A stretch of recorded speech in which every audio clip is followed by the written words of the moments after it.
E a ideia desse papo hoje aqui é muito mais dar um olhar do conjunto da obra desses pensadores, deste pensamento determinado e as suas consequências no nosso dia a dia.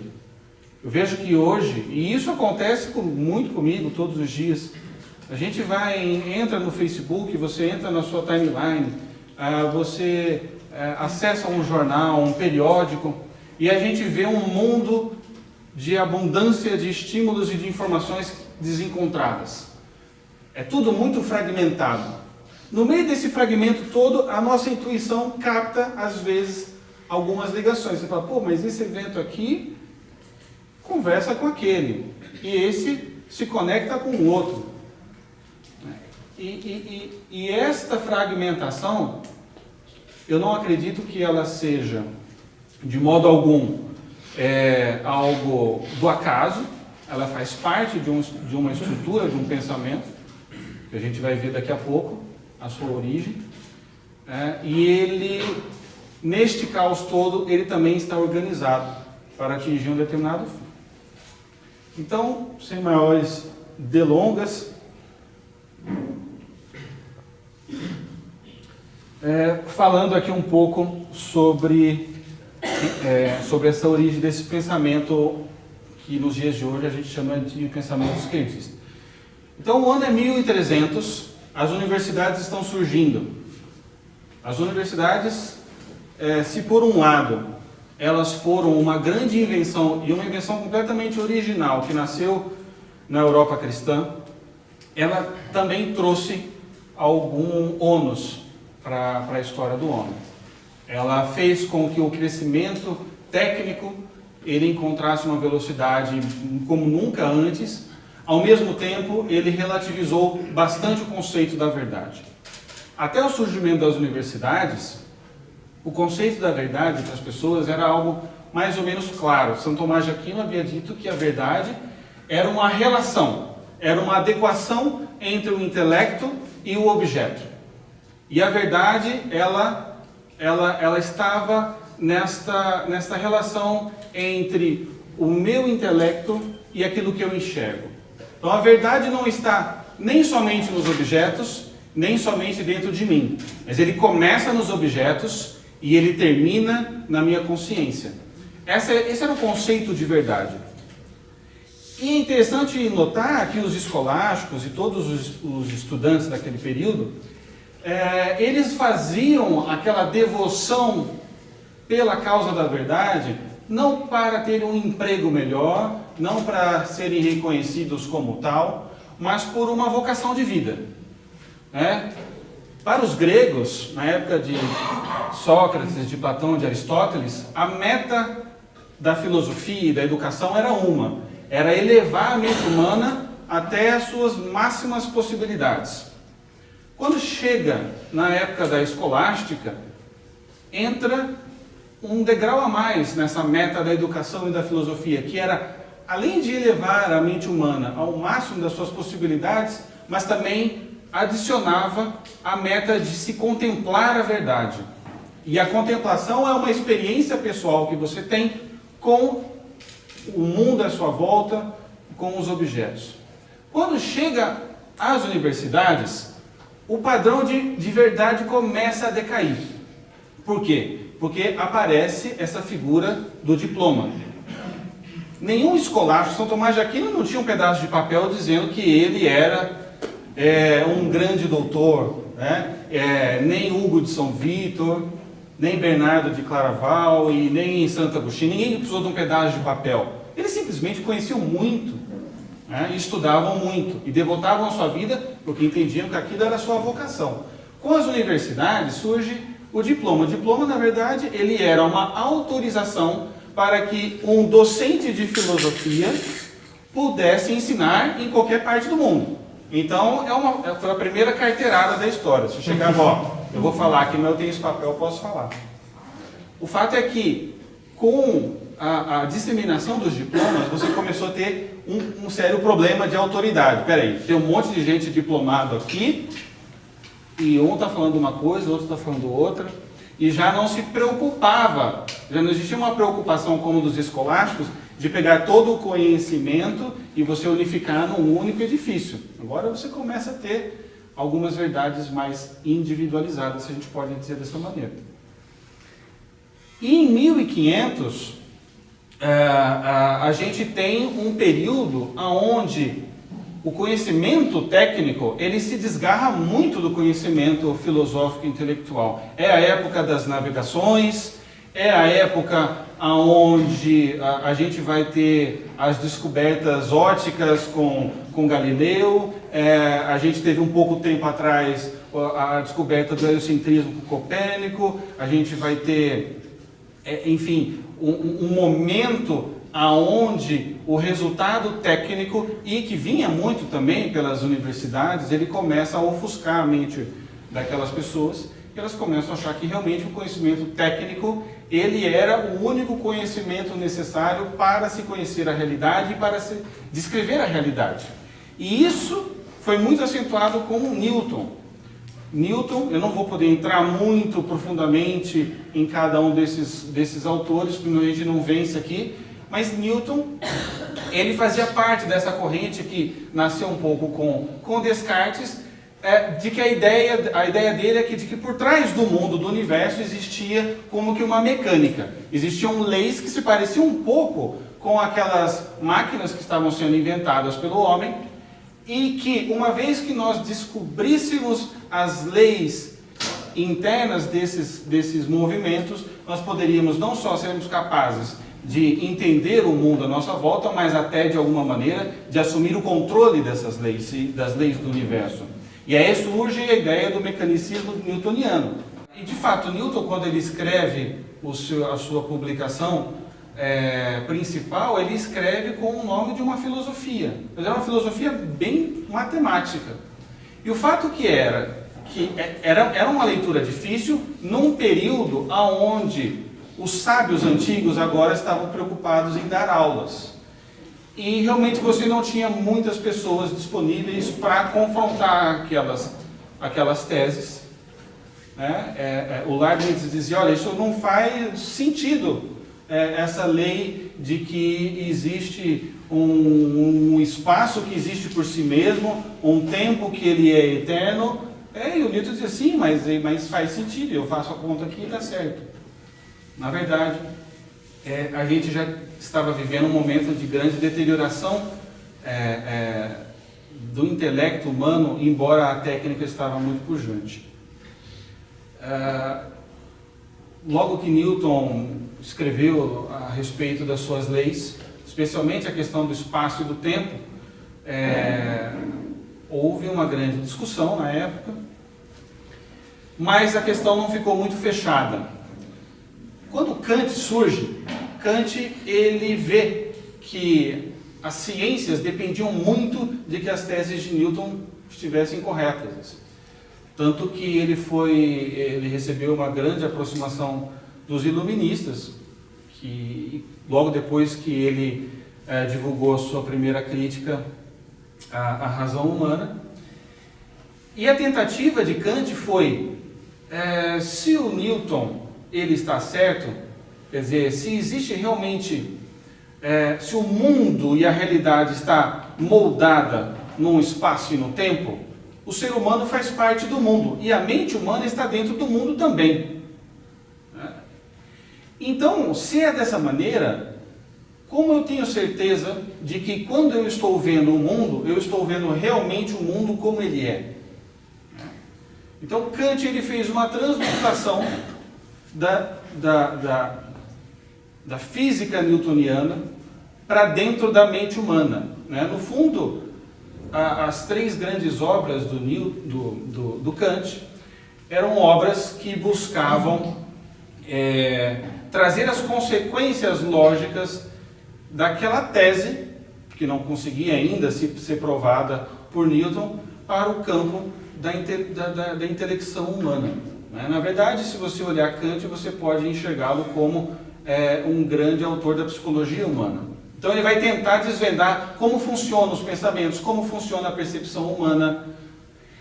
E quando Kant ele começa a trazer essa noção do espaço e do tempo, quer dizer, então o mundo ele se acomoda num espaço, né? Tomás de Aquino dizia que o espaço não existia, a única coisa que existe realmente é a extensão dos corpos. E realmente o conceito de um espaço que existe por si mesmo e que acomoda todas as coisas, ela é muito problemática, porque se você precisa de um espaço para acomodar o mundo, o universo, você vai precisar de um outro espaço para acomodar esse espaço, né? Então isso gerava um grande problema, mas ninguém estava enxergando isso. E Kant também não enxergou. Mas Kant chegou a uma certeza de que existia uma estruturação na mente humana similar à que o Newton tinha colocado na sua mecânica. Dentro da mente humana existia o espaço e o tempo, como num plano assim, cartesiano, e tudo que nós assimilávamos pelos nossos sentidos, especialmente pela nossa visão, quando entrava na nossa cabeça, eles entravam dentro desse plano cartesiano de espaço e de tempo. E assim, o conhecimento que nós tínhamos do mundo não era garantia de que batesse com a verdade. Não sei se está muito complicado. Se tiver, alguém pode levantar a mão aí também e a gente para e dá mais uma clarificada, né? O fato é que Kant ele lançou essa sua primeira obra chamada A Crítica da Razão Pura. E qual que era a conclusão do Kant? De que o homem, quando ele está fazendo o ato de cognoscer o mundo à sua volta, ele não tem como ter certeza de que o que ele estava captando pelos seus sentidos batia com a verdade. Então, isso ele colocou como a impossibilidade do homem conhecer o mundo a priori. Você só pode conhecer o mundo a posteriori, né?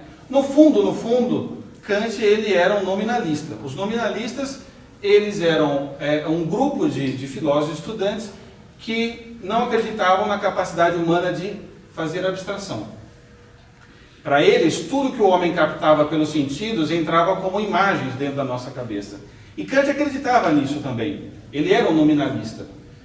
Então, na hora que eu vejo um cachorro, segundo Kant, nada me garante que eu estou vendo o cachorro mesmo.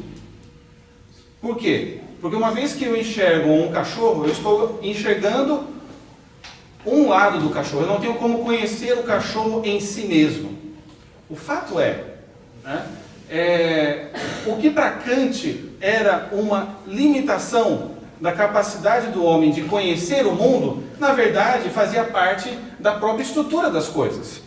Nenhum cachorro é capaz de se revelar a todas as pessoas ao mesmo tempo, em toda a sua totalidade, né?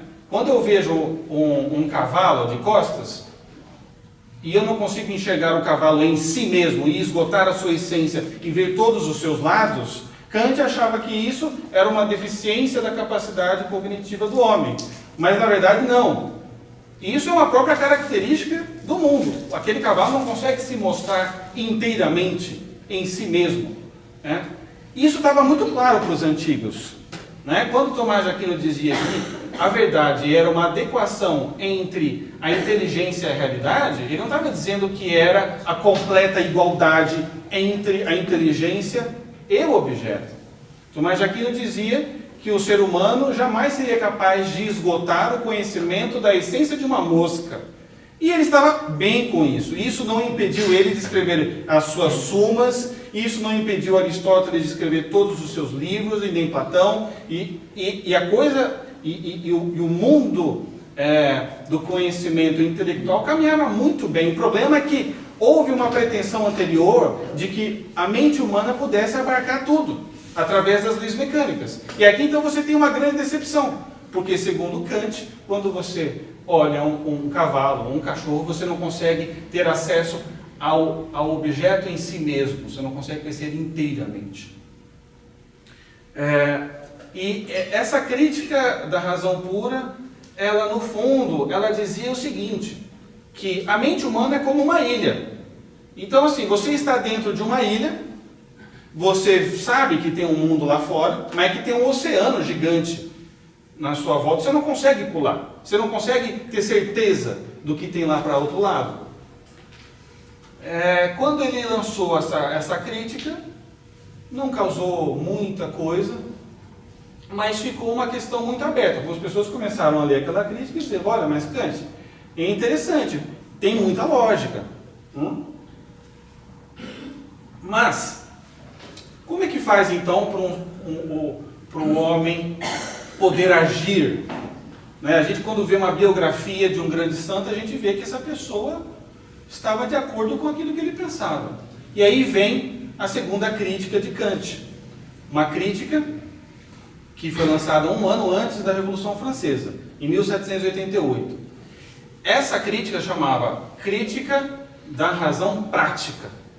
Nessa crítica, Kant dizia que se quando o homem está inteligindo, percebendo o mundo à sua volta, ele não tem como ter garantias de que aquilo que ele está aprendendo bate realmente com a realidade, quando o homem age, ele sim consegue ter contato com a realidade tal como ela é. Quando o homem ele age, ele tem o contato com um código moral. E para esta dicotomia, o Kant ele usava uma seguinte nomenclatura. Quando o homem ele age, ele tem acesso aos nômenos. Quando o homem intelege, ele tem acesso aos fenômenos. O que isso significa? O fenômeno é a realidade distorcida. O nômeno é a realidade tal qual ela é. Por que ele dizia isso? Porque no fundo, quando nós vamos ter uma ação moral, eu não vejo nada. Por exemplo, eu estou vendo que eu cheguei de uma viagem de 12 horas. Eu estou lá na fila da alfândega. E aí tem uma velhinha na minha frente que está muito devagar. Ela vai abaixar para pegar a bolsa, aí você fica, passo ela ou não passo? Ela não está me vendo, né? E aí você então, segundo Kant, é o momento onde você tem acesso a um código moral imediato. Você se vê diante de uma situação moral e você pode escolher uma coisa ou outra. E para Kant o homem não estava vendo nada, ele não estava vendo a realidade. Não existe a escolha aqui voando para eu conseguir pegar pelos meus sentidos. Então ele dizia, no agir o homem tem acesso aos nômenos, à realidade. E ele pode decidir agir de uma forma ou de outra. E por isso, quando o homem age, ele é livre. Essa teoria crítica da razão crítica, ela caiu perfeitamente para a Revolução Francesa, porque eles estavam justamente buscando libertar os homens da garra da fé, da garra da monarquia. Então, para você conseguir essa libertação, você precisava era agir, não pensar, né? Segundo Kant. Então, o resumo da ópera desse segundo juízo sobre a razão prática era do quê? Quando o homem pensa, ele não difere muito dos animais. Quando o homem age, ele se aproxima à categoria dos santos e dos anjos. Né? O fato é que quando ele terminou de publicar, ficou uma grande questão, porque Kant havia dividido o homem ao meio. Tinha feito o homem com uma cabeça de bicho e mãos de santos. Então o homem, quando age, ele tem acesso à realidade tal qual ela é. E ele é livre e ele age moralmente. Ele pode escolher isso. Quando o homem pensa, ele está preso dentro dele mesmo. Então seria assim, quando você pensa, você está dentro da ilha. Quando você age, você pula para o oceano.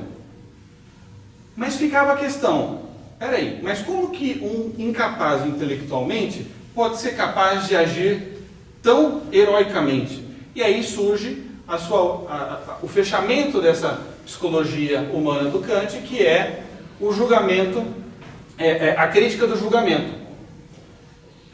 Nessa crítica, o Kant ele tenta fazer uma cola para juntar esses dois pedaços do homem que ele havia separado. E o que ele dizia? Ele dizia o seguinte, que quando o homem vai agir, ele não tem acesso ao mundo como tal, no momento em que ele está considerando aquela atividade. Apenas quando ele escolhe e age.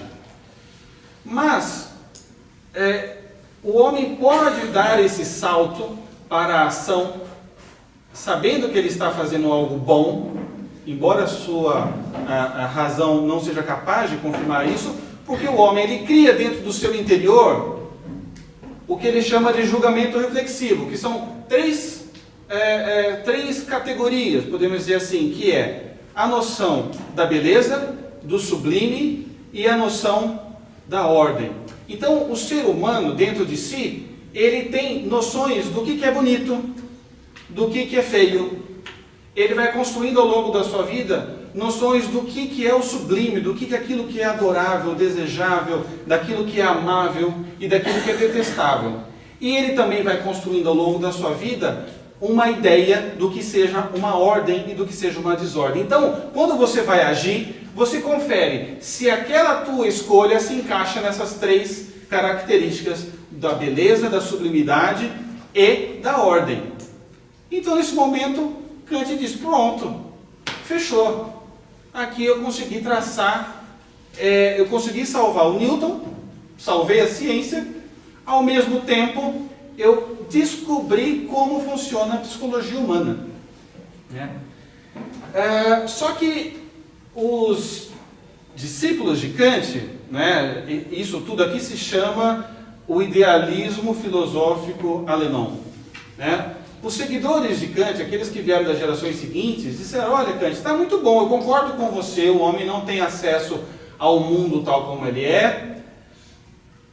o homem não é capaz de alcançar a verdade, mas ele é capaz de agir moralmente, então isso significa que quando o homem age, ele é mais nobre do que quando ele pensa. É claro que isso tem consequências até aos nossos dias de hoje. Hoje, quando a gente vê, por exemplo, quando a gente lê, por exemplo, o Saul Alinsky, a gente vê que aquilo é um manual de ativismo. Aquilo, no fundo, se apoia numa ideia de que o agir é a parte nobre, é a picanha do ser humano. É a parte premium do ser humano. E o inteligir é uma coisa um pouco perdida em si mesmo. E não só em Saul Alinsky, mas em muitas outras áreas. Logo depois de Kant, a gente vê o idealismo alemão seguindo as premissas e os pressupostos dados por Kant, como Fichte e Schelling. Eles vão desenvolver essa ideia, e a gente não vai entrar neles, porque não daria tempo aqui. O meu cronômetro ele é implacável. Mas o fato é que, algumas décadas depois, surge na Prússia um filósofo chamado Hegel. Quem já ouviu falar de Hegel aqui? Só para eu saber. Uau, é a vantagem de ser o último palestrante, Todo mundo sabe tudo. Ótimo. Hegel, ele fica desolado com aquela herança da filosofia do idealismo alemão. Porque ele concorda com Kant de que o homem, pela sua limitação cognitiva, não consegue ter acesso à verdade. Nesse momento, dá muito claro para Hegel que o conceito de verdade, ele é a igualdade entre a minha inteligência e o objeto, a igualdade.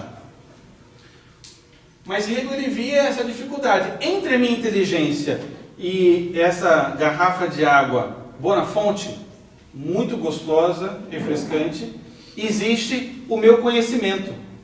O meu conhecimento é como o filtro do ar-condicionado do meu carro. Então, assim, entre eu e o ar gelado tem um filtro.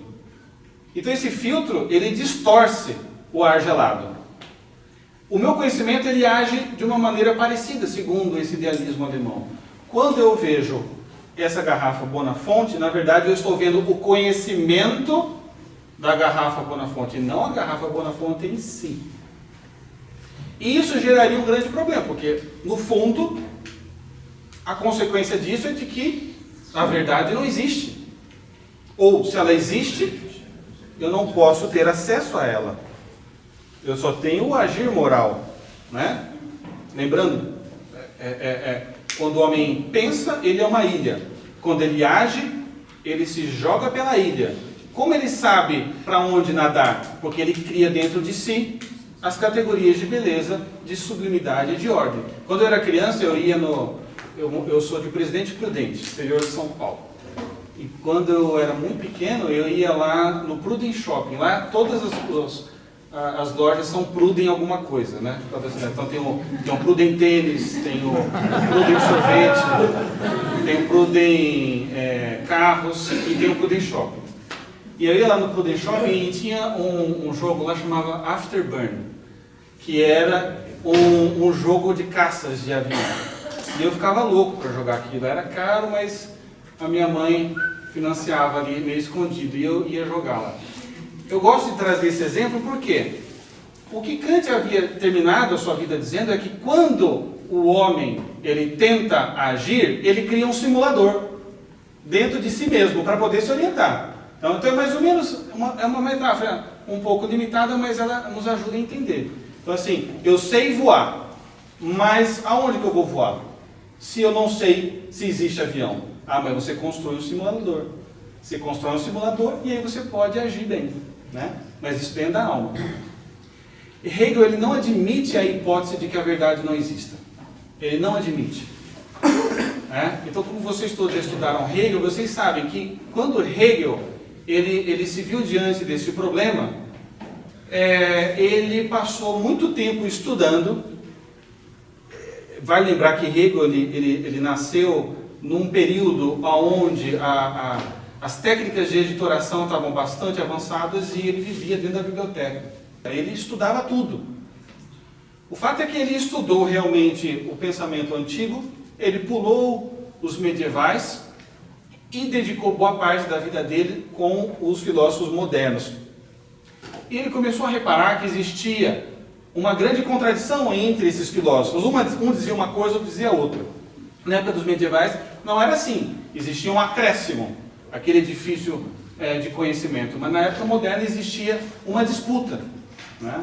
Então cada um tinha seu diploma, o conhecimento já servia como uma forma de ter uma vida melhor, né? Kant dava aula, por exemplo, tinha lá o seu salário, né? Na época os escolásticos não tinham salário, eles viviam realmente para aquilo. Então o Hegel ele começou a ver que o conhecimento dele estava sendo construído na base daquilo que os antigos colocavam que era a dialética. O que é a dialética? A dialética, como vista por Sócrates, por Platão e por Aristóteles, era um método para você chegar a verdades mais ou menos firmes sobre qualquer coisa, né? Então, por exemplo, eu estou querendo conhecer uma pessoa lá no meu trabalho nova. Aí, isso é a tese. Eu tenho uma tese a respeito dessa pessoa. Aí eu olho e falo assim, esse cara não foi com a minha cara, não gosto dele. Aí você vai, põe o teu fone de ouvido e volta a trabalhar. Passa alguns dias, esse cara aqui, não sei, viu? Aí daqui a pouco, você escuta alguém falando, poxa, esse cara é muito legal. Aí você para e você se depara com uma antítese, que é o quê? Que é o contrário daquela tua primeira ideia. Aí, talvez esse cara seja legal mesmo. E aí você um dia vai lá no café, e aí você tromba com ele, e você fala, opa, tudo bom, tá frio, tá calor, onde você estava trabalhando antes mesmo? Legal, não sei o quê. A coisa entrosa. Então você chega numa síntese, e aí você vê que não era nem aquela tua tese, nem a tua síntese. Na verdade, tem um pouco dos dois. Esse cara é meio chato mesmo, mas ele não é mau, vai. Não vou julgá-lo, né? Então, para os antigos, esta era uma forma mais ou menos segura de você ter certeza sobre a realidade. Você cria uma tese, a maneira de você verificar se essa tese procede é você fazer um contrário dela, que é a antítese, e depois desta confrontação surge uma síntese. E Hegel começou a ter um insight. Poxa, o meu conhecimento, ele também caminha dessa maneira. E quando eu vejo os filósofos modernos, eu vejo que Kant é a sua tese, aí chega Fichte, que é a antítese, aí chega o Schelling, que é a sua síntese, e eu estou aprendendo desta maneira. Então, o Hegel ele chega à seguinte conclusão. Não, a verdade ela existe, mas ela é um processo que está ocorrendo na história. Mas isso não eliminava o problema do filtro do conhecimento que eu acabei de falar. Então, Hegel ele dá um salto, ele diz, bom, a verdade existe porque eu estou encontrando a verdade, mas qual que é a maneira da verdade existir se existe um filtro na minha cabeça?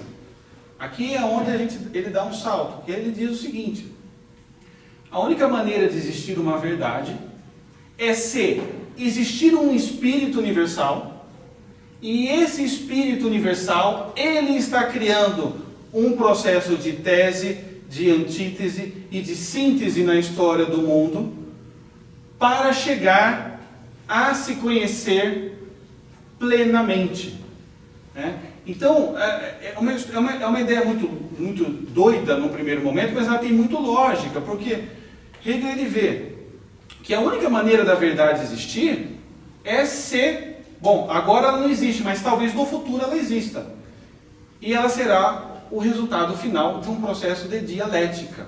Uma dialética que se move pela história. Então ele cria essa teoria, ele cria essa espécie de Deus panteísta, mas que não tem nada de divino, mas é uma espécie de Deus panteísta que está em todas as coisas, que é o Espírito Universal, e ele criou o mundo, e nós, e todas as coisas, como a sua antítese, como uma maneira dele ter uma confrontação entre si mesmo e a sua antítese e chegar à síntese da verdade. Né? Eu até pedi para gravar essa aula, para depois vocês apertarem pause e dar um e ouvir isso 58 vezes, porque é muito difícil mesmo. Né? Mas Hegel levou isso muito a sério, porque ele viveu um processo de descoberta do conhecimento através da dialética. Então, o Hegel ele começou a olhar para a natureza e ele vê, poxa, olha só a árvore, como que a árvore surge? Primeiro cai uma semente, a semente é a tese. Aí a semente precisa, que é viva, precisa do seu contrário, que é morrer, para sair dela um arbusto. Isto é a sua antítese. E a árvore então é a síntese. E ele começou a olhar que isso acontecia em várias outras partes da natureza. Então o mundo estava se estruturando como tese, antítese e síntese. Se alguém chegasse para o Hegel e falasse assim, Hegel, existe a verdade? Ele diria, talvez, muito provavelmente, a verdade, ela ainda não existe, mas ela vai existir. E nós estamos caminhando para ela. E como eu descobri isto, eu sou a síntese final do conhecimento. Todos os que vieram antes de mim, eles estavam fazendo tese, antítese e síntese. E aí dessa verdade nova sai uma nova antítese e uma nova síntese. E dessa briga toda saiu o primeiro ser na história que percebeu tudo isso, que sou eu, esse que vos fala. E eu atingi o absoluto. Né? Eu atingi o absoluto. No fundo, existem alguns autores até que afirmam que Hegel ele bebia muito de alguns autores esotéricos, né? Talvez bebesse também por fora, né?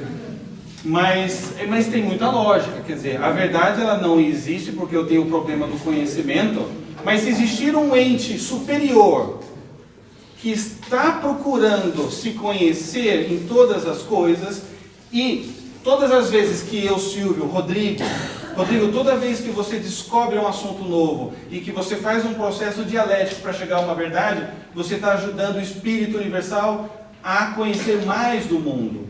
Né?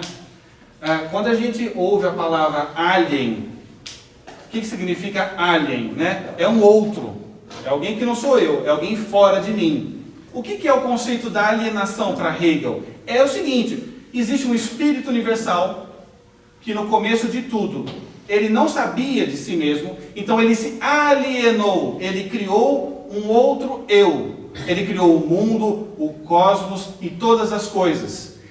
E desta alienação, ele está buscando se reconhecer neste ente que ele pensa que está fora dele, mas na verdade é ele mesmo. E quando ele se reincorpora, ele atinge um grau muito alto de consciência. Este outro não é outro, sou eu estou consciente disso.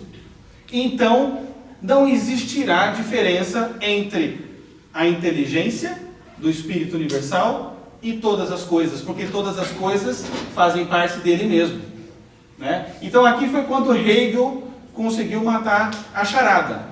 É verdade, não tem como o ser humano, pelo seu conhecimento, descobrir a verdade. Mas se existir um espírito universal que faça a igualdade entre a sua inteligência e tudo, ele é tudo, e ele está num processo de dialética, de autoconhecimento, e todas as vezes que nós estudamos e passamos por um método que eu descrevi no meu livro chamado Fenomenologia do Espírito, então um dia o Espírito Universal vai ter a sua consciência e nós chegaremos à verdade final e ao absoluto. Esta era uma teoria muito complicada, mas muito sofisticada. Ninguém pode dizer o Hegel de que ele tinha preguiça. Ele pegou o enigma de Kant e ele deu uma solução para a verdade existir. Quando Hegel ele morreu, ele deixou este livro, Fenomenologia do Espírito, que era uma obra única na história da filosofia moderna, porque ele havia sido, até então, o primeiro filósofo a provocar nos seus alunos um método para a descoberta da verdade, algo que os antigos, especialmente os escolásticos, faziam, né? Quando chegou a filosofia moderna, eles tentaram condensar a verdade num papel, num livro, né? Então, eu posso captar a verdade, ou descobrir que a verdade não existe, e colocar num papel, imprimir e está resolvido.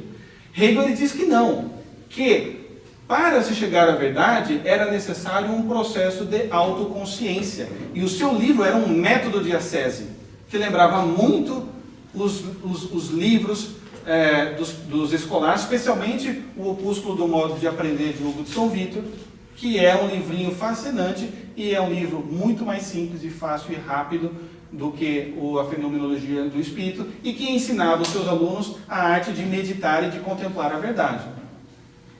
Então, nesse sentido, Hegel foi único na história da filosofia moderna, né? Como diria o Mário Ferreira dos Santos, não existem problemas insolúveis, existem problemas mal formulados, né? E o problema da filosofia de Kant é que ele era realmente uma teoria mal formulada. Só que se você parte do pressuposto de que ele está certo, você vai chegar numa coisa doida como essa de Hegel. E os discípulos de Hegel, eles começaram, sabe o quê? Olha que interessante. Como Hegel dizia que ele era o ápice da síntese dessa tomada de consciência do Espírito Universal que agia na história, o príncipe da Prússia ficou muito contente, porque, pô, esse cara mora aqui, ó, pertinho de mim, eu conheço ele, gente. Olha aqui, ó, tirar uma selfie aqui, ó, Hegel, cara, e ó, da Prússia, gente, tá, brotherzão. Então é o seguinte, ó, se o Hegel, ele está aqui na minha região, significa que também as minhas instituições são o suprassumo do intelecto do Espírito Universal, né? Não é à toa que o ensino compulsório nasceu ali, né? Porque existia uma certeza muito grande de que eles tinham, eles estavam no ápice do intelecto da história humana. Então vamos tratar de exportar todas as nossas instituições. E os alunos de Hegel começaram a receber financiamento estatal, uma espécie de lei Rouanet da época, né, para aprofundar a tese do Hegel em favor ali da Prússia. Acontece que os hegelianos eles se dividiram em duas facções. Uma facção de direita, que dizia que a história estava acabando ali mesmo, aquela era a síntese final, e existia aqueles que seguiam um dos furos da tese de Hegel, que dizia o seguinte: não, gente, ó, Hegel falou aquilo, mas ele é a síntese, mas depois da síntese pode vir uma nova antítese. Então, eles eram os hegelianos de esquerda, e os hegelianos de esquerda começaram a criticar tudo em sua volta, inclusive aquela monarquia, as instituições da Prússia, começaram a fazer oposição política a tudo. Começaram a criticar tudo, porque o método de Hegel ensinava que para você chegar à verdade, você precisava de pancadaria, de confrontação de ideias. E aí, Marx era um desses, né? E nesse momento, eles perderam a bolsa deles, a Bolsa Prússia. Eles perderam, né? Marx sofreu com isso. Tem um livrinho aqui, chamada aqui As Três Fontes, por Lenin, onde Lenin ele descreve esse processo, dizendo que o Marx ficou muito pobre e tal. Enfim. Entre esses hegelianos de esquerda existia um que se destacou. Ele não tem tanto peso na história do pensamento moderno, mas Marx o tornou notório, chamado Feuerbach. O que dizia o Ludwig Feuerbach? O Ludwig Feuerbach dizia o seguinte: olha, gente, está tudo certo, o Hegel é o cara, mas essa história de espírito universal, isso aí, tá com nada. Não existe espírito universal. Ele está certo, tudo o resto. Existe um motor na história que se move através da dialética, mas não tem espírito universal nenhum. São os seres humanos que se movem em bloco e que pensam juntos, e que criam tese e antítese e síntese, e assim a humanidade vai evoluindo. Asterisco. Quando a gente vê Charles Darwin dizendo sobre a questão da evolução, não foi ele que inventou isso, tá? Quem inventou isso foi Hegel. Hegel antecipou a teoria evolucionista em muitas décadas, certo? Essa ideia de que existe uma evolução e que necessariamente tudo que vem de novo é melhor do que é o antigo, essa é uma ideia genuinamente hegeliana, tá? Depois incorporada por Darwin, que começou a perceber que realmente existia um padrão dialético também na natureza e tudo mais, e depois, tivemos a incorporação das ideias do Darwin no darwinismo social, com Margaret Singer, que depois deu origem, em paralelo, às teses de eugenia, né? Então, o homem também está em evolução, então existem antíteses humanas por aí que precisam ser superadas por uma síntese e tudo mais, né? Não é à toa que a Alemanha e a Prússia estão no coração das duas guerras mundiais. Não dá para aprofundar isso aqui agora. Mas realmente faz muito, tem muita conexão. E eu estava falando sobre Feuerbach. Feuerbach escreveu um livro que se chamava A Essência do Cristianismo, onde Feuerbach dizia o seguinte, que no fundo a religião cristã, e Hegel, parênteses, Hegel ele dizia que a religião cristã era a penúltima etapa da evolução da dialética no mundo. E ele era o último, mas a religião cristã era boa também. Era a penúltima, mas medalha de prata para a religião cristã. Não dá para pontua, tudo mais, tá bom. O que acontece? O Feuerbach, ele dizia que, tira o espírito universal, o que existe a humanidade se move em bloco. E a humanidade se alienou como o espírito universal e criou um outro seu, que é a noção de Deus. E nessa noção de Deus, o homem projetou todas os seus anseios de pureza, de misericórdia, de bondade. Ele criou um ser que personificava tudo aquilo que o homem queria ser, mas não conseguia. Mas que havia chegado o tempo do homem atingir um grau de consciência tão grande a ponto de que ele poderia gerar uma síntese do cristianismo, incorporar toda a antropologia cristã e seguir em frente. Não precisa mais de religião cristã, porque isso é uma alienação do homem, né? Feuerbach, ele se dizia materialista, ele era ateu. Quando Marx ficou sabendo do ensaio, deste ensaio da essência do cristianismo do Ludwig Feuerbach, eles tiveram um embate. Porque Marx dizia, você, Feuerbach, você é ateu coisa nenhuma. Sabe por quê? Porque você acredita na ideia de que existe um mundo externo. Não existe mundo externo. Você não leu o Kant? O Kant ele diz que só existe o agir humano. O homem não tem capacidade de descobrir e perceber e ter certeza de que o mundo externo existe. E quando você acredita que o mundo externo existe, você está implicitamente dando crédito a um Criador. Você acredita na criatura, você está falando que não acredita no Criador. Ou Feuerbach, você está errado, isso não é materialismo. Eu sei o que é o materialismo. O materialismo, no fundo, é que não existe mundo externo. Só existe o agir. Só existe a ação humana. Só é possível chegar à verdade, se é que ela existe, quando o homem age, não quando o homem pensa. E vocês, hegelianos de esquerda, vocês estão pensando demais. Chega de pensar.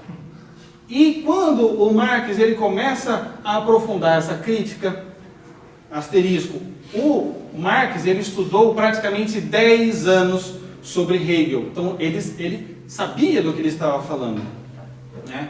Antes do Marx ele publicar o Manifesto do Partido Comunista, ele tinha tido uma vida ativa de filósofo, né? Normalmente as pessoas pensam em Marx apenas como o escritor do Capital, né? Essa, na verdade, é a segunda fase do Marx. O Marx teve uma fase anterior, que foi uma fase de 10 anos estudando filosofia, levantando teses sobre Epicuro, e depois ele teve uma terceira fase, onde ele vai se debruçar na praxis contra a origem do capitalismo, que a gente vai deixar para a última parte, que já está chegando. E nesta segunda fase, o Marx havia realmente se debruçado sobre a economia. Tá? Ele passou a maior parte do tempo dele escrevendo o Capital. Ele nem terminou o Capital. Quem terminou foi o melhor amigo dele, o Engels. Mas nessa primeira fase, houve esse embate entre o Marx e o Feuerbach. E então ele disse: Feuerbach, você está errado. O meu materialismo histórico, dialético, é que é o verdadeiro, porque eu não acredito nem em Criador e nem em criatura, e nem em mundo externo. É aqui que Marx ele redefine o ser humano. Se até aquele momento ainda persistia alguma ideia, alguma concepção de que o ser humano ele era um animal racional, Marx ele vai dizer que não, que o homem não é um animal racional. O homem ele é um homo faber, ele é um animal que faz. Ele é um animal que produz instrumentos de trabalho.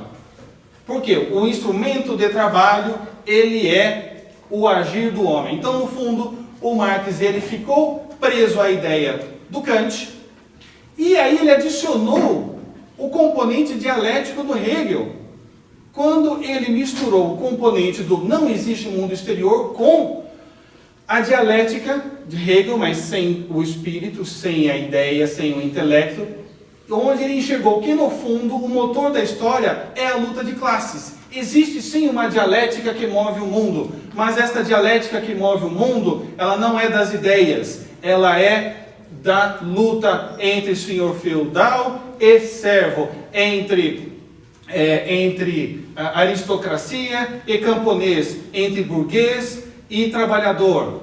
Esta é a verdadeira dialética do mundo, é a dialética possível de nós realmente captarmos, porque ela é fruto do agir humano, né? Eu me lembro quando eu era adolescente, eu estudava para o vestibular a dialética materialista histórica de Marx, né? Eu não entendia nada. Eu fui entender faz alguns meses. Pode. Como o Marx chegou a essa conclusão agindo? Esse é um dos furos dele. No fundo, se você pegar a história intelectual do Marx, é um caso muito crasso de paralaxe cognitiva. Então você sai da sua mente e você enxerga o mundo fora de si mesmo. Então você cria uma teoria que se aplica a todos menos a você, né? Então, sim, isso existe, esse furo totalmente. Isso é uma coisa que eu ia colocar no final. Marx, não, obrigado. Está prestando atenção mais do que qualquer um aqui, né? Então, realmente, o Marx, ele chega nessa conclusão através do intelecto, e não fabricando um machadinho ou uma linha de produção, né? Quer dizer, mas, enfim, uma época onde o conceito de verdade foi modificada para um conceito subjetivo, né? Quer dizer, até hoje a gente vê isso, isso aí é a sua verdade, hein? Quer dizer, a verdade não pode ser verificada, né, pelo modelo kantiano. E Hegel e Marx, eles prosseguem isso. É que Marx ele pega uma parte do Kant, uma parte de Hegel, e ele define, no fundo, que a história se move com uma dialética de luta de classes. E aí, tem muita gente que acha que o Marx, ele queria fazer a revolução, mas não era bem assim. O Marx, ele anteviu a revolução, porque ele estava vendo que estava tendo lutas de classe ao longo de toda a história. É claro que é uma visão super parcial, que desconsidera todas as associações livres que existiram na história do mundo, né? Mas ele escolhe essa parte, né? Hegel havia também tratado um pouco sobre isso, né? E ele diz que, então, aquele momento presente era aquele silêncio antes da próxima onda. E a próxima onda era uma revolução do proletariado. O proletariado, ele faria a síntese de toda aquela situação de tese e antítese que se personificava na luta de classes. Então, quando Marx ele escreve o seu manifesto do Partido Comunista, no fundo ele está querendo aumentar o grau de conscientização dos operários. Vocês estão alienados, vocês não sabem. Eu sei, então estou aqui para avisá-los.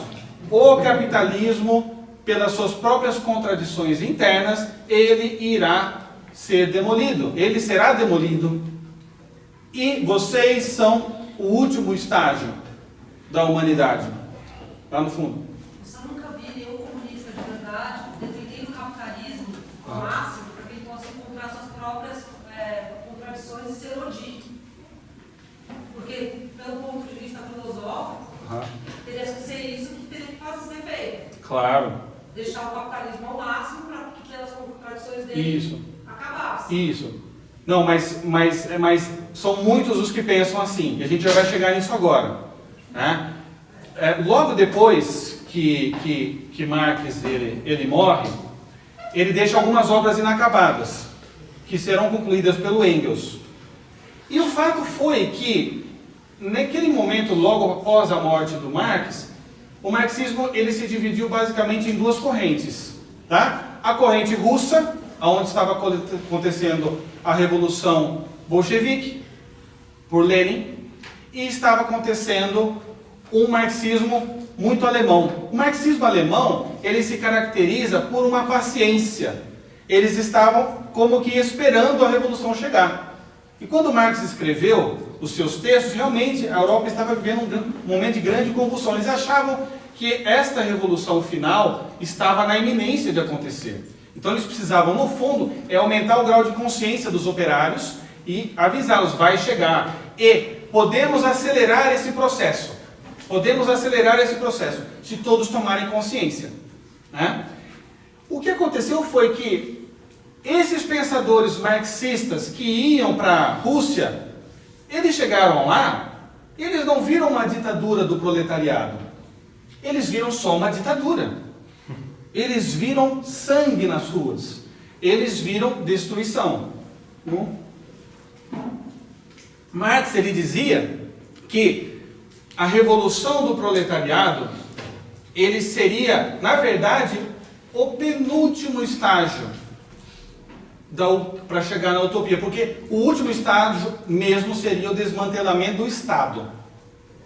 E quando esses marxistas da Alemanha foram para a Rússia, eles viram que, na verdade, não estava tendo nenhuma ditadura do proletariado, que era só ditadura, que aquilo era uma corrupção sem fim e que aquilo era uma subjeção do homem sobre o homem. Quem estava no partido mandava mais. E dentro do partido você tinha pessoas que se sobrepunham, né? Inclusive, Bertrand Russell, ele foi um dos que conheceram, ele teve uma reunião de 1 hora com o Lenin, e ele voltou de lá e escreveu uma carta dizendo que aquilo que ele tinha visto não tinha nada a ver com o que tinha sido prometido. Então, os marxistas da Alemanha se dividiram em duas partes.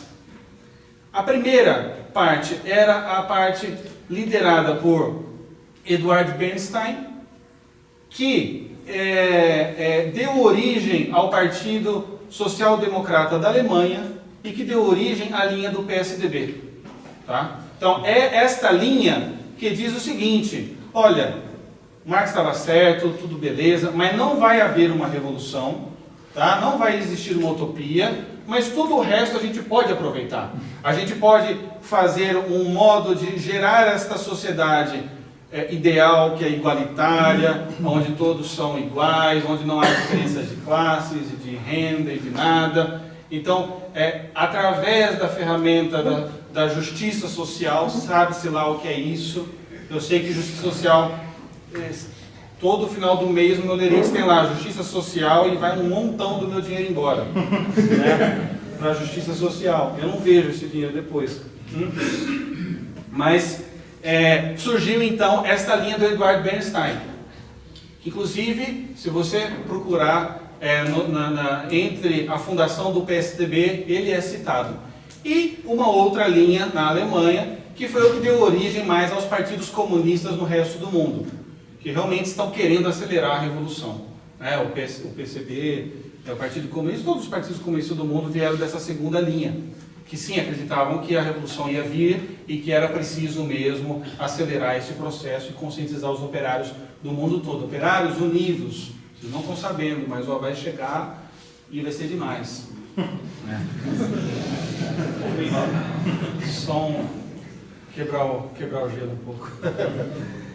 Bom, esse é um momento importante na história do pensamento marxista, porque Marx havia identificado, né, que realmente o homem ele só se realiza na praxis, e numa praxis praxis significa prática, né? Então chega de filosofar, agora é a hora da praxis, a hora de fazer. Vamos colocar em obra o aceleramento da dialética histórica. Vamos conscientizar os operários e vamos para essa utopia. Quando chegou em 1922, Marx já tinha morrido. O Engels tinha ido na casa do Marx, encontrou lá alguns manuscritos. Ele terminou algumas das obras, ele terminou o Capital, ele terminou um livrinho que ninguém conhecia, que não havia sido editado, que remontava a sua primeira fase, que se chama 11 Teses sobre Ludwig Feuerbach. Ele usava aquilo para orientação pessoal, onde ele usou aquilo para orientar a sua linha intelectual. E Engels também terminou um livro chamado A Origem da Família, da Propriedade Privada e do Estado. E em 1920 surge esta figura muito importante, chamada Felix Weil. O Felix Weil, ele era filho de um industrial alemão, que era dono de um distribuidor internacional de grãos. E numa das viagens, o pai do Felix Weil veio para a Argentina, e o Felix Weil nasceu ali na Argentina, então ele era metade alemão, descendência, e metade argentino. Quando o Felix Weil ele volta para a Alemanha, ele se encontra com aquela situação, né? Então a utopia marxista é algo desejável, na Rússia não está dando certo, obviamente, né? Era uma época onde existia uma grande desilusão do marxismo por parte do braço russo, mas o braço alemão estava meio que dormente, mas estava vivo ainda. E o Alex Weil, ele convida todos os grandes pensadores marxistas daquela época para fazer uma série de congressos anuais. Essa série de congressos anuais, eles serviriam como um modo de se gerar um programa para a aceleração e implementação do marxismo tal como Marx desejava. Uma das pessoas que vieram falar nesse primeiro congresso foi um sujeito chamado Karl Korsch. O Karl Korsch, ele havia estudado e se debruçado muito na primeira fase e na última fase dos escritos de Karl Marx. E ele percebeu o seguinte, gente, o Karl Marx ele dizia que para o mundo, para o homem chegar ao seu final brilhante, ele precisaria desmantelar o Estado. A gente está aqui tentando acelerar a revolução, mas esse é o penúltimo estágio. O último é o desmantelamento do Estado. E nós estamos vendo pela situação na Rússia que você pode até tomar o poder e socializar todos os meios de produção, e o Estado não cai. Isso é porque o Estado tem uma vida própria. O Estado foi fundado sob uma raiz má, que é a estrutura econômica de produção burguesa. Então, se nós derrubarmos o governo e tomarmos a economia, o Estado ainda vai segurar tudo aquilo, o status quo. Então, no fundo, a mensagem que Marx disse e ninguém pegou direito é que é preciso também desmantelar o Estado. Mas para desmantelar o Estado, nós precisamos atacar uma estrutura invisível do Estado, a subestrutura. É uma estrutura que a gente não vê, mas que dá sustentação ao Estado e à produção burguesa dos meios de produção. Então, o Karl Korsch, ele joga a luz para um campo que ainda ninguém tinha percebido muito, que não estava tanto mais na organização de sindicatos, da formação de grupos de revolucionários operários, mas num programa de atividade voltado para um campo mais amplo do que só a das linhas de montagem de fábrica. Porque eu posso tomar a fábrica, mas ainda vai sobrar o direito, vai sobrar a filosofia, vai sobrar as instituições universitárias, vai sobrar as artes, vai sobrar um mundo ainda. Então nós temos que trabalhar também neste campo. Quando o Felix veio e escutou isso, ele ficou assim, embasbacado. Ele disse, pronto, não precisa de mais nenhum congresso. O que esse sujeito falou é isso mesmo que nós temos que fazer. Então é o seguinte, quando a gente começa, né? E desta reunião surgiu a ideia, então, de se fazer um grupo de estudos para se aprofundar as ideias do Karl Korsch. E foi aí a fundação do Instituto de Pesquisas Sociológicas de Frankfurt, que depois foi conveniada à Universidade de Frankfurt e depois foi apelidada de a Escola de Frankfurt. O Felix veio, ele tinha algum dinheiro, ele não era nenhum Bill Gates, mas ele fez um aporte inicial. Ele calculou o seguinte, então o professor, ele tem 12 salários por ano. Então, eu vou dar um aporte que é o correspondente a 60 anos de aula de um professor e vocês montam esse instituto. Com esse dinheiro, eles contrataram os primeiros professores, montaram uma biblioteca gigantesca sobre estudos marxistas e sociológicos e se iniciou a Escola de Frankfurt. Nesse primeiro momento, a Escola de Frankfurt tinha um problema, porque a maior parte dos seus professores, eles não tinham diplomações e titularizações que o governo exigia. Então, muitos estudavam enquanto davam aula, né?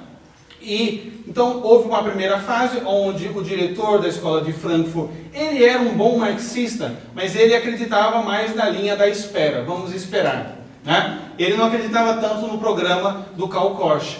Quando esse professor ele se aposentou, entrou esse sujeito chamado Max Horkheimer.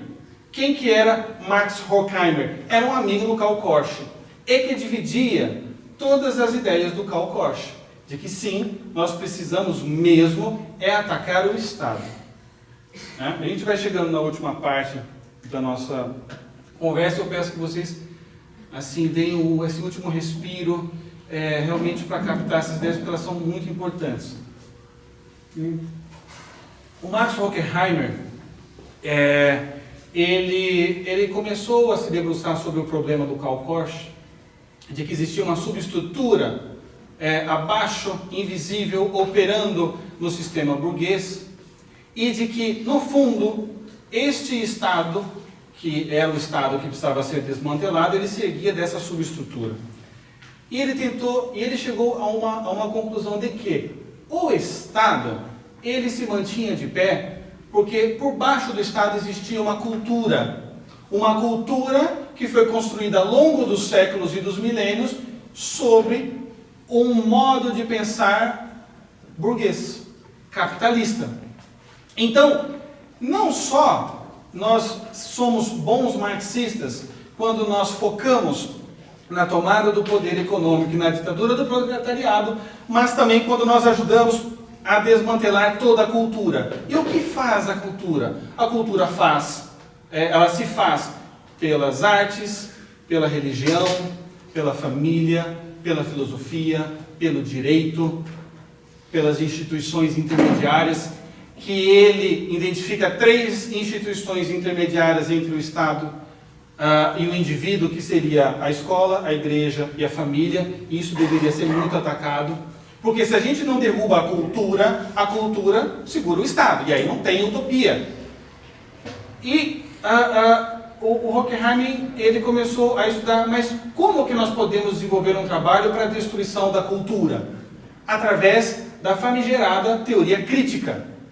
Hoje tem muita escola que diz assim, olha, aqui na minha escola a gente ajuda os alunos a pensarem, a gente ensina eles a pensarem. Ah, mas como? Através da teoria crítica. A gente ensina eles que eles têm que criticar tudo. Exercer o pensamento. Isso, você tem que exercer o pensamento crítico. Então, você exercendo o pensamento crítico, meu amigo, você está obedecendo o Mark Horkheimer sem saber. Porque ele é o inventor da teoria crítica. Ele escreveu um livro chamado Teoria Tradicional e Teoria Crítica, onde ele diz que todas as teorias tradicionais, baseadas no intelecto e no antigo modo de pensar burguês, que para ele era tipo tudo que eu não concordo, né? Tudo isso era ideologia, porque era uma invenção, o homem não tem acesso à realidade, isso é uma ideologia.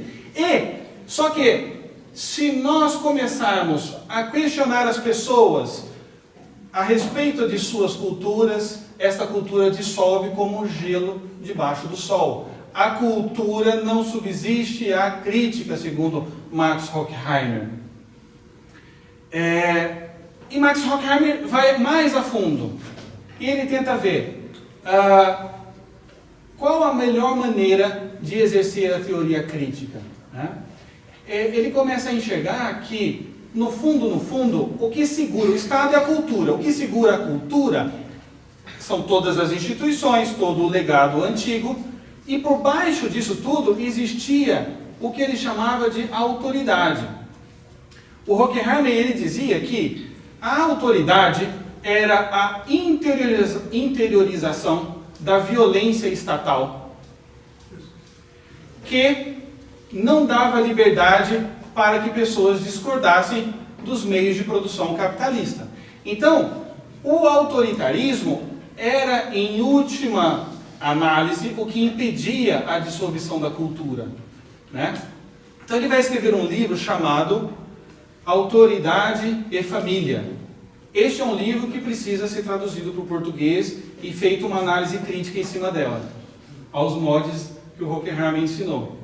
Não existe ainda, né? Mas esse é um livro que ele praticamente é a pedra fundamental do programa da Escola de Frankfurt. Qual? Autoridade e Família. Não, sim, mas não tem em português. Qual? Vocês vão achar em inglês. Qual? Authority and Family. Exatamente isso. Tem em espanhol também, que é mais fácil. Tá? E no livro Autoridade e Família, o Horkheimer, ele começa a olhar para uma coisa curiosa.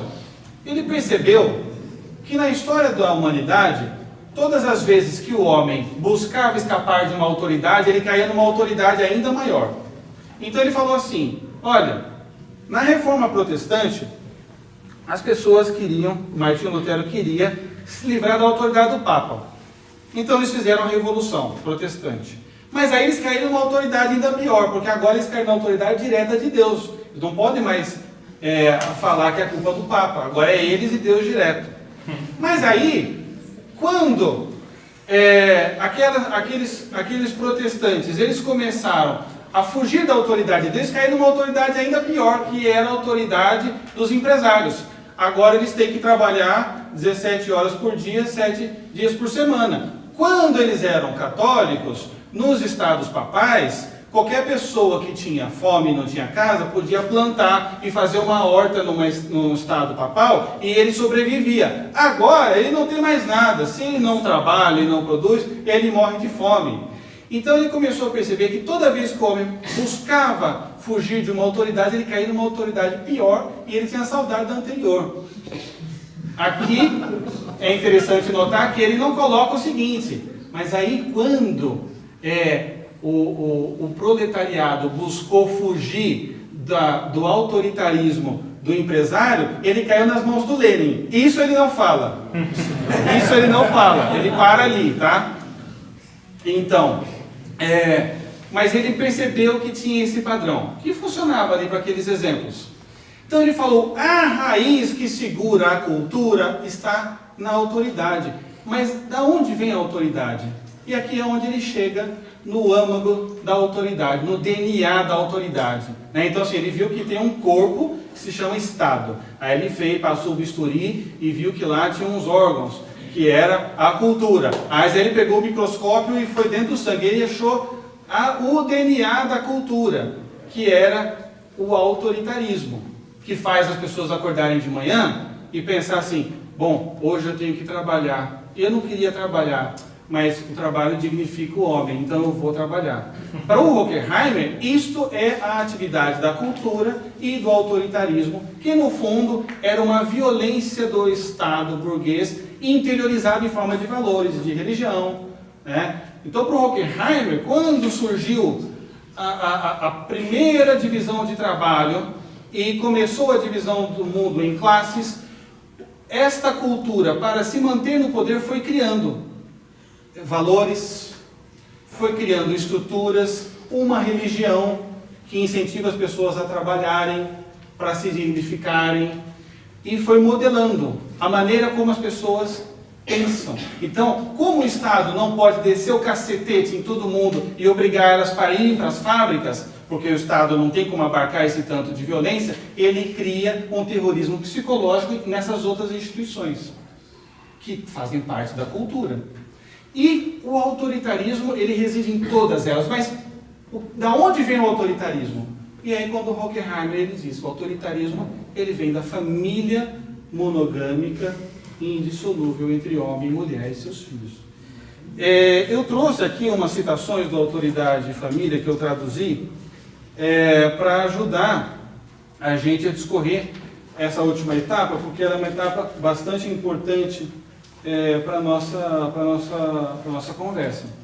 Então ele diz o seguinte, embora, por exemplo, a consciência moral, o senso e a concepção do dever se tenham desenvolvido em ligação muito estreita com a coação e a necessidade dos mais diversos tipos, e devam mesmo ser interpretadas em larga medida como força interiorizada, como a lei exterior incorporada à própria alma, elas, no entanto, representam, afinal, na estrutura psíquica dos indivíduos, forças específicas com bases nas quais eles não só se submetem ao existente, mas também, em certas circunstâncias, se opõem a ele. Então ele está dizendo o seguinte, que a cultura cria certos valores, certas estruturas psíquicas que obrigam as pessoas a se submeterem ao sistema vigente. E ele é tão sofisticado que às vezes ele permite que alguns se oponham, inclusive ao sistema, para dar uma aparência de legitimidade. Então ele diz assim, suas esferas, portanto os hábitos, costumes, arte, religião e filosofia, em seu entrelaçamento, sempre constituem fatores dinâmicos na conservação ou ruptura de uma determinada estrutura social. A própria cultura é, a cada momento isolado, um conjunto de forças na alternação das culturas. Né? Então, aqui ele está dizendo que os hábitos, os costumes, a arte, a religião e a filosofia, entrelaçados, eles constituem fatores de conservação dinâmica. Então, eles vão mudando, mas é uma mudança que engana as pessoas e faz que elas fiquem sempre dentro daquele quadrado ali e impeçam elas de se revoltarem contra o sistema. Né? E aí ele diz o seguinte, aqui é onde ele dá o salto para a família. E é onde ele fala aqui que às vezes essa violência interiorizada que te obriga a agir de um jeito que você no fundo não quer, ele permite que você se oponha a ele para dar ar de legitimidade também dentro do casamento. Então ele diz assim, a associação entre ternura e sexualidade é historicamente condicionada e não é de forma alguma um processo original e natural ao homem. Assim como a amizade e a fidelidade se tornaram natural ao homem. Eles estão entre os elementos que atuam sobre um determinado papel em certos contextos de desenvolvimento social. Ou seja, a ternura entre um homem e uma mulher no ato sexual, isto é um condicionamento psicológico. Isto é uma invenção da ideologia burguesa para fazer com que o homem submeta a esposa e a escravize. Então ele finge a opressão com um ar de ternura que não é natural ao homem para mantê-la escrava, para mantê-la refém da sua opressão. Isso pode nos assustar, tá? Mas é o que muita gente pensa, concorda e propaga, certo? E aqui ele dá um salto, então, para esse campo da autoridade nascendo dentro da família. E ele diz o seguinte: ele, o pai, quem é pai aqui? Estou falando para vocês, ó. Ele, o pai, é o senhor da casa, porque ele ganha o dinheiro, ou pelo menos o possui. Ou seja, vocês exercem uma submissão em suas esposas e em seus filhos, porque vocês têm o dinheiro, e vocês têm a força física. Se eles se opuserem, eles vão ficar pobres, vão morar na rua e vão passar fome, né? E ele diz o seguinte: o que isso gera? Um desespero da mulher e das crianças, a privação de qualquer felicidade na vida, a exploração material e física consequente da hegemonia econômica da figura paterna, do pai, tem esmagado a humanidade nos últimos séculos, mas não menos do que na antiguidade, exceto por alguns períodos e regiões muito limitados, né? Então, a exploração material e física na família, ela é real, ela é produzida pelo patriarcado. Quem já ouviu falar nisso? O patriarcado e o matriarcado. Esse é o momento onde isso ganha mais força na história, esta ideia. E ele vai desenvolvendo. Eu deixei todas as citações para o final, porque assim, é onde a maior parte das pessoas não acreditam, né? Então vamos lendo aqui. E ele diz assim, ó: o mundo espiritual em que a criança cresce em consequência de tamanha dependência, bem como a forma como ele imagina as pessoas do mundo real, seus sonhos e desejos, suas ideias e julgamentos, são todos dominados pelo pensamento do poder de dominação do homem sobre o homem, de comando e obediência. Então, assim, a criança, quando ela nasce, e ela vê que ela nasceu numa casa que tem uma mãe que é ótima e um pai que detém o dinheiro e a força física, e exige obediência, e às vezes a mulher está em complô contra a criança e exige: ó, obedece seu pai, moleque, né? E dá um pescotapa no menino, né? Ele entende que é assim que funciona o mundo, onde uns dominam sobre os outros, onde os fortes dominam sobre os fracos, onde aquele que detém o dinheiro oprime aquele que não tem. E ele continua: a educação na família é, sem dúvida, a preparação mais eficiente para tal tipo de redenção da vontade individual. Ou seja, a educação familiar, ele é um mal para a criança, porque ele está ensinando a criança a baixar a cabeça para o pai e para a mãe, a ter responsabilidade, a querer arranjar um trabalho. Ó, meu moleque, você estuda, você tem que ser alguém na vida, e se você não for, eu vou te chutar aqui de casa, você vai engraxar sapato, hein? Então você estuda que você vai ter que arranjar um trabalho. Então, assim, desde criança que o menininho está pensando: nossa, realmente eu preciso me preparar para ser produtivo. Então ele diz assim: enquanto não houver uma mudança decisiva na estrutura básica da vida social na cultura moderna, a família continuará a exercitar sua função indispensável de produção de personalidades especificamente orientadas para o autoritarismo. Então, todo filho de pai e de mãe monogâmicos, indissolúveis, né? E se for cristão, então é levado à 10ª potência, estão gerando cidadãos que têm vontades rendidas e tipos que estão orientados para se submeter ao autoritarismo e, óbvio, nunca se rebelar. E aí não vai ter revolução nunca. Ou a gente ataca isso, ou esqueça, não tem como destruir a cultura e o Estado. E aí ele termina assim: através do autoritarismo do pai, os seres humanos que já estão dirigidos para buscar os erros dentro de si mesmo e não na estrutura social. Então você dá um castigo no teu filho, ele vai pensar assim: poxa, como eu sou ruim, poxa, não vou comer a balinha, eu preciso melhorar. Isso, ao longo dos anos, segundo o Horkheimer, vai condicionando a criança a jamais tentar encontrar os erros da sociedade. E isso mantém o status quo. Não é muito interessante o pensamento? Vocês podem dar risada, mas não podem dizer que esse cara aqui não é sofisticado. Vamos? Alguns segundos você já se preocupou para tentar explicar essa loucura? Sim. No final a gente vai ter umas vacinas aqui, ó. Posso só deixar as perguntas para o final, só porque aqui tem gente que precisa ir embora e eu preciso dar o sprint aqui. Só um pouquinho, tá bom? Então, ele diz assim, o pai tem direito que a criança submeta a sua força, blá, blá, blá, blá, blá. Eu vou pular aqui algumas citações. E olha só como ele é esperto. Ele diz o seguinte, ó. Todos os movimentos políticos e morais e religiosos sérios que tiveram como meta fortalecer a sociedade viram claramente a função social da família. E viram a necessidade de fortalecer a família com todas as suas hipóteses. Ele sabe que a base da sociedade depende da família.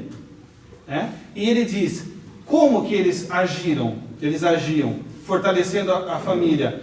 Então, tomando medidas como proibir o comércio sexual extraconjugal, que para ele é óbvio que é ruim, em estimular a propaganda e em procriar, em ter filhos, Esse pessoal que quer fortalecer a família e a sociedade quer ter filhos, e quer educar os filhos. Vejam vocês, Que absurdo. E aí ele termina dizendo o seguinte, a mulher, ao se submeter ao casamento monogâmico, também está se submetendo à autoridade. E aí, exatamente por isso, a vida sexual do homem e da mulher se rodeia em secretos diante de suas crianças. E o filho é obrigado a experimentar uma ternura para com a mãe, aonde se proíbe da maneira mais rigorosa qualquer sexualidade. Então, o que ele está dizendo aqui? Que a ternura é a ideologia capitalista. Quando a mulher se submete ao marido, eles criam um ambiente de segredos sexuais. E isso gera uma ternura nos filhos. Então o filho olha para a mãe, e vejam que absurdo, segundo Horkheimer. Tem um menino dentro da casa, ele vê uma mulher, que é a mãe dele, e ele não tem desejos sexuais pela mãe. Por quê? O pai é dono daquela mulher. Então, existe uma cultura de ternura dentro de casa entre os filhos, para com a mãe, para com os irmãos, que é uma violência interiorizada do sistema de produção vigente, aonde os homens dominam as mulheres. E aqui é onde ele traz, então, a ideia do matriarcado. Na verdade, a ideia do matriarcado não é dele. Essa ideia do matriarcado foi desenvolvida na primeira fase de produção filosófica do Marx, quando ele viu que existia realmente uma relação entre a origem do Estado burguês e a família, e na última fase. Ele deixou escrito, o Marx, um livro que foi terminado por Engels, chamado A Origem da Família, da Propriedade Privada e do Estado. E lá, o Horkheimer vai buscar as bases para este programa da Escola de Frankfurt. A Escola de Frankfurt, isso é importante que fique claro, é mais marxista do que Marx. Mas muito mais. Por quê? Porque eles voltaram às bases hegelianas de Marx. E trouxeram as bases hegelianas para todas as esferas humanas. E aqui o Horkheimer cita o Marx e o Engels. E diz o seguinte, isso aqui foi originalmente escrito no livro A Ideologia Alemã, do Marx com Engels. A primeira divisão do trabalho é a que se faz entre homem e mulher para a procriação dos filhos. E aqui ele diz, a monogamia nasceu da concentração de grandes riquezas nas mesmas mãos, as de um homem, e do desejo de transmitir essas riquezas por herança aos filhos deste homem, excluídos os filhos de qualquer outro. Aqui ele cita de novo o Engels e o Marx. Esta foi a experiência mais decisiva da história humana. Então, de onde surgiu essa ideia? O Marx, no fim da vida dele, ele já tinha intuído lá na primeira fase da vida dele que existia alguma conexão entre sociedade burguesa e a família fundada no casamento entre homem e mulher e seus filhos.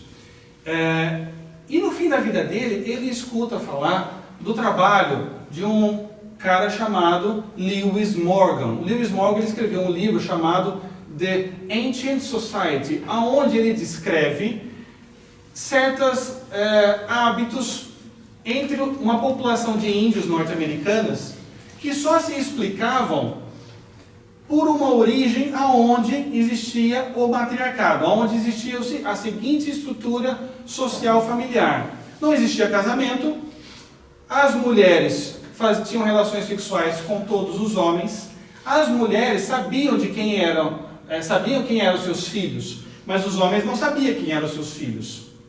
Conforme o tempo foi passando e a agricultura foi se desenvolvendo, os homens saíam para trabalhar na agricultura e começaram então a armazenar grandes riquezas da agricultura. E eles pensaram que eles precisavam deixar aquela riqueza toda nas mãos de um herdeiro, mas eu não sei quem que é o meu filho.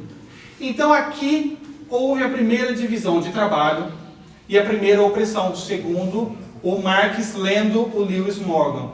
O homem criou o casamento para sequestrar aquela mulher, saber de quem era o filho, ter certeza que aquele filho era seu e deixar uma herança para assim o sistema de produção seguir adiante. Tá? Gente, isso é só uma ideia de um escritor norte-americano. Esta ideia dele, não existem relatos antropológicos sérios que tragam evidências de que houve sequer algum dia na história humana onde existiu tal sociedade.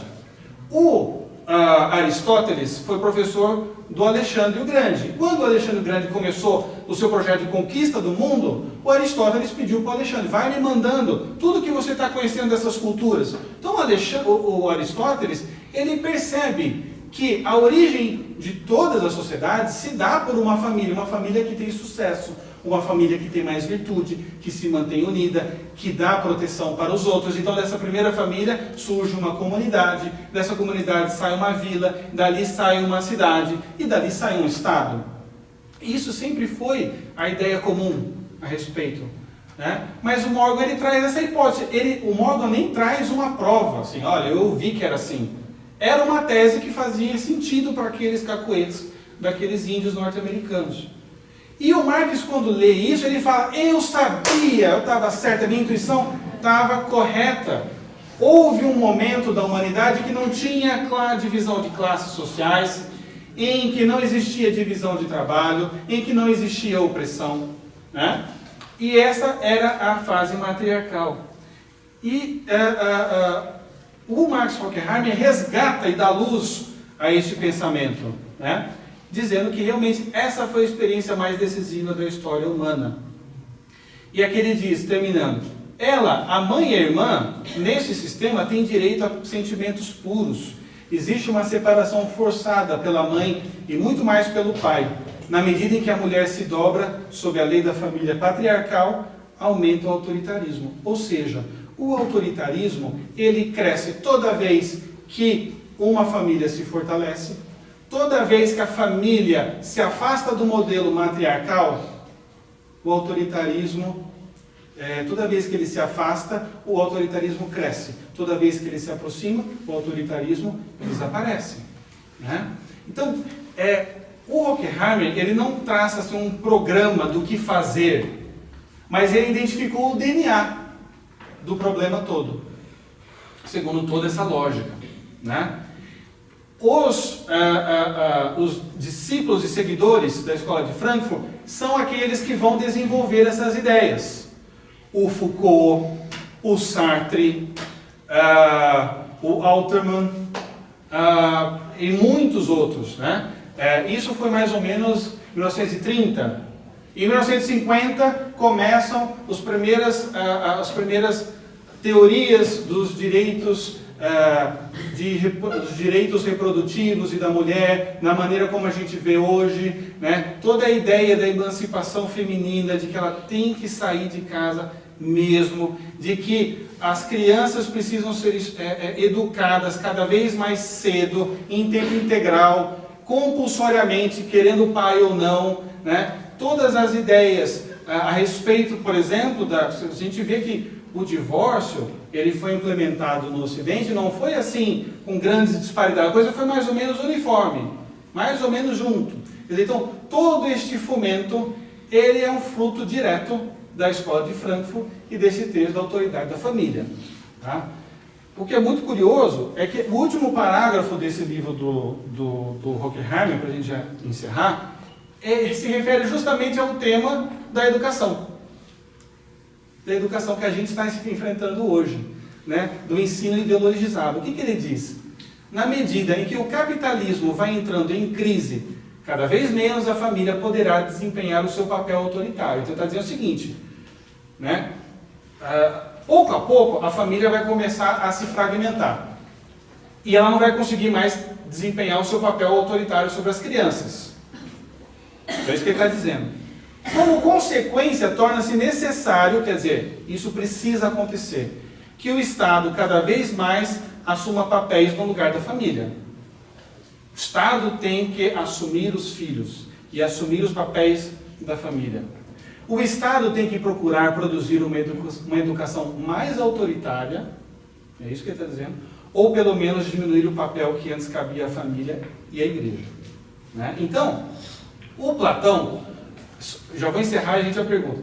O Platão, uma vez ele escreveu um texto dizendo assim, se perguntando, se existisse uma sociedade incorruptível onde fosse governado pelos sábios, seria possível alguma maneira de corromper essa sociedade? Porque se você for pagar uma propina, eles são sábios, eles amam a sabedoria, eles não querem dinheiro. Como é que se faz? E o Platão ele dá a receita. Ele diz o seguinte, sim, é possível destruir uma sociedade dessa por uma leve alteração na educação.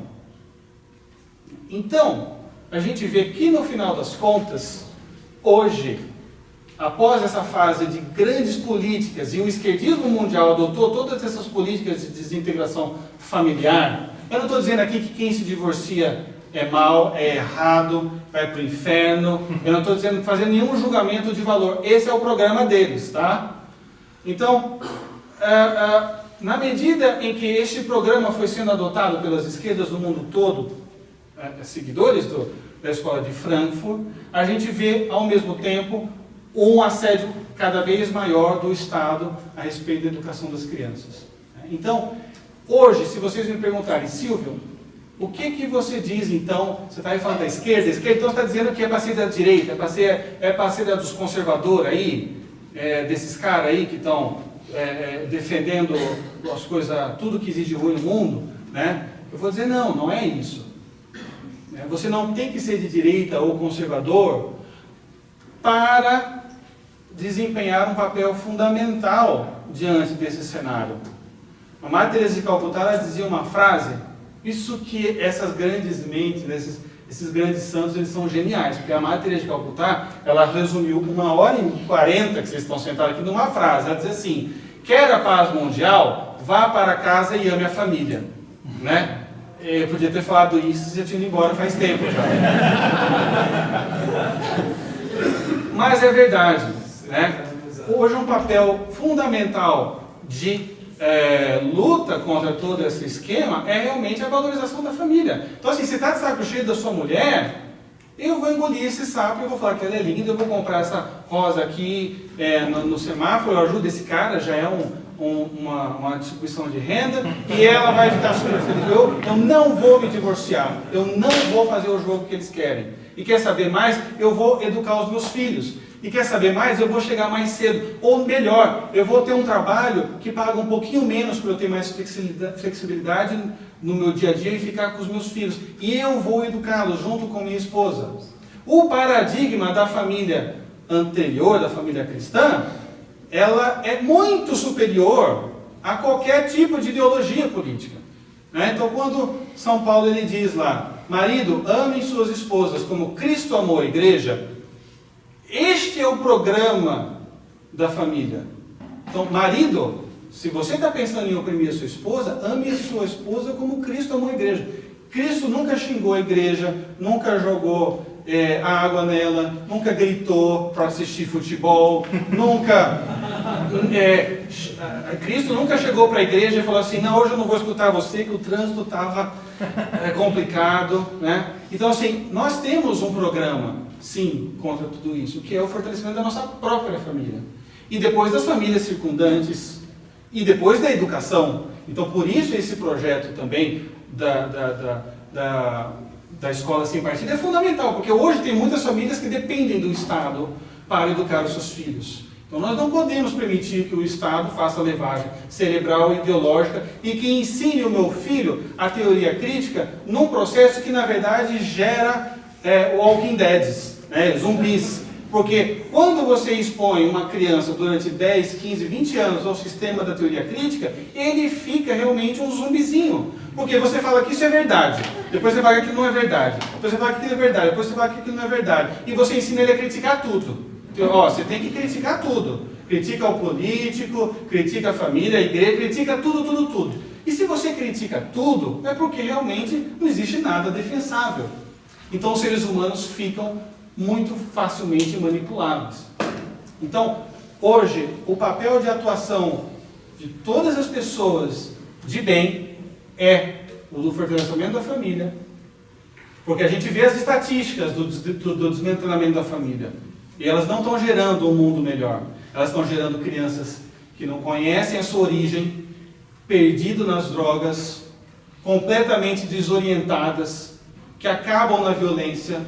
Não tem nada de brilhante e de síntese histórica nisso, certo? Por isso é importante, eu comecei dizendo aqui, o papel da filosofia, como dizia Pindaro, é lembrar o homem, é tirar o zoom. Se você ficar no quadrado do racionalismo kantiano, você vai cair nisso, não existe verdade, não existe nada. Então, alguém vai perguntar assim, poxa, mas como a gente resolve essa questão da verdade? Então, para terminar, São Tomás de Aquino, ele dizia que sim, o homem é capaz da verdade. E da verdade absoluta. Como? Através da abstração. Então, se você pensa assim, bom, eu não sei de nada, mas eu sei que algo existe, não estou dizendo o quê? Algo existe? Sim, algo existe.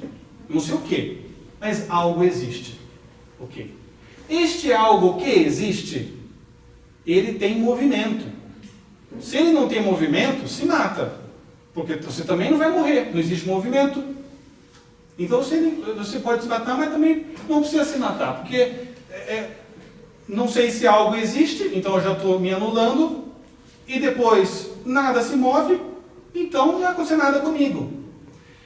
E em terceiro ponto, se eu tenho certeza de que algo existe e de que algo se move, eu sei que a verdade é possível ao homem.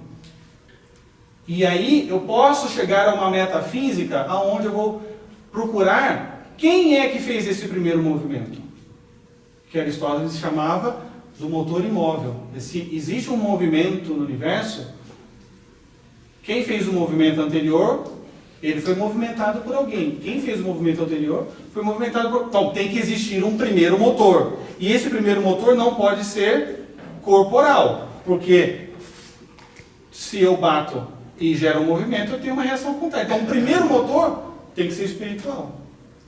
Então, aqui eu consigo um programa de estudo para pensar na verdade, para contemplar a verdade e para daí, de cima para baixo, chegar a conclusões mais específicas, que hoje o mundo faz exatamente o contrário. Ele analisa o átomo e tenta explicar o mundo do átomo. Os antigos faziam exatamente o contrário. Eles enxergavam a verdade e aí eles desciam. Então, gente, eu queria agradecer vocês pela paciência, pelo comportamento espetacular. Vocês obedeceram o meu autoritarismo aqui esse tempo todo, né? Eu ia jogar água aqui. E vamos lá, a gente, não sei, são 10h06.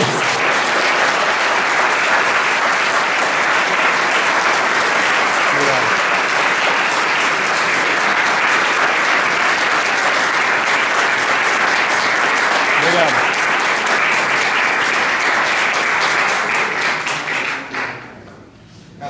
10h06. Já foi. Bom, Vocês fiquem à vontade, se alguém quiser realmente perguntar alguma coisa, eu vou estar aqui. Tem um livrinho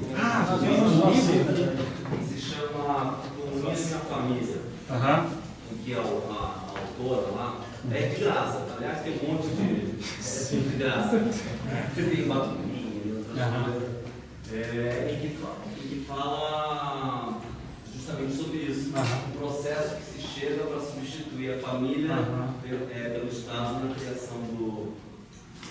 Sim, mas é isso aí. Tem material sobre isso. O problema é que a gente vê as coisas muito fragmentadas, a gente não tem essa coordenação geral. Eu trouxe aqui para vocês, para quem ficou desesperado, tem alguns livros aqui que eu sugiro. Roger Scruton, Pensadores da Nova Esquerda. Tá? Ele leu todos e trouxe um resumo de bandeja para vocês. Certo? E também trouxe refutações.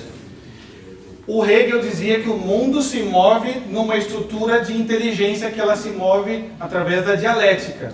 Para o Hegel só existe, a única estrutura mental humana é a dialética. Então tem um livro aqui, Aristóteles em Nova Perspectiva, que mostra que a psicologia humana, na verdade, não é só dialética. Ela também é poética, ela é retórica e ela é analítica também. A filosofia de Hegel, ela é rasa. Aristóteles em Nova Perspectiva. Tem um outro livrinho aqui que é muito pouco conhecido para aqueles que ficaram um pouco incomodados com a questão na parte da religião, que chama Fé, Verdade e Tolerância, que aonde o cardeal Ratzinger ele vai contextualizar todas as correntes do idealismo alemão com as questões de fé, da tolerância, do cristianismo muito atual, pouco conhecido, tá certo? E o Roger Scruton tem esse livro que todo mundo já viu, né? Como ser um conservador, onde ele vai explicar todas as linhas do conservadorismo. E depois, esse outro que é o Poder Global, a Religião Universal, do Juan Cláudio Sanahurra, que também é bem farto de documentação. Tá certo? Aqui é um pequeno programa, para quem se interessar, pode começar por aqui. Beleza.